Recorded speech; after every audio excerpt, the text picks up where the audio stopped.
Never seen, never heard from, no fights, no on-screen feats, nothing, nada. Just off-screen hype. Red hair Shanks and Shibashou may as well be the same character in different timelines, but we'll get back to that. In Kingdom chapter 780, Denrimi describes his army as once being the most lethal force in the Ocean army. What could this mean? Are they really the strongest in the Ocean army? But what about a Ko? Isn't that Ocean's first general? Well, in my personal opinion, in terms of strength army to army, a Ko probably takes the cake. But if it wasn't for him, it'd be Mako and his army before he was slain. But I do think Denrimi and his unit being considered the most lethal can still be plausible. Denrimi is someone that is more times than not at Ocean's side. He pretty much is his other brain, and knows every opponent and their armies just as well as Ocean would. And so Ocean, with this belief and knowledge, has entrusted his other brain to slay the heart of Seika, their generals. It seems as though the Denrimi army as a whole isn't the strongest in a simple soldier-on-soldier battle, but rather they are implied to excel at slaying commanders specifically. This wouldn't be so out of the blue because if we can recall, just as Denrimi is Ocean's arrow, Rinko of the Four Heavenly Kings was also known as Rinpa's spear.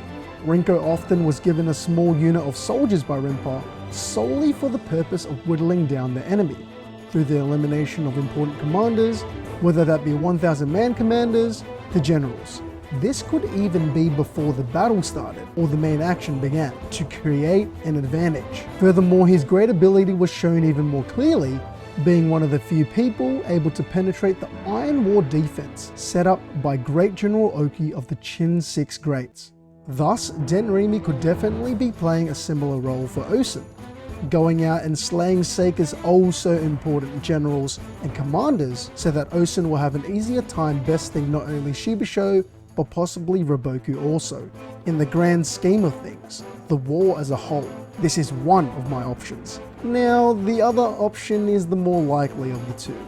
For those that have seen One Piece, I believe in chapter 1079, Red Hair Shanks is finally getting some action, with one of the first fights we've seen from him. In this chapter, he goes up against the oh so scary Eustace Kid, worth 3 billion, fresh off defeating Big Mom. Ooh. Just when we thought Kid was about to obliterate the entire fleet, as seen in Shanks' future sight, Kid is simply one-shot like the fraud and the fodder that he is, as Shanks hits him with a huge divine departure, effectively ending the fraudulent career of Kid and sending him into retirement.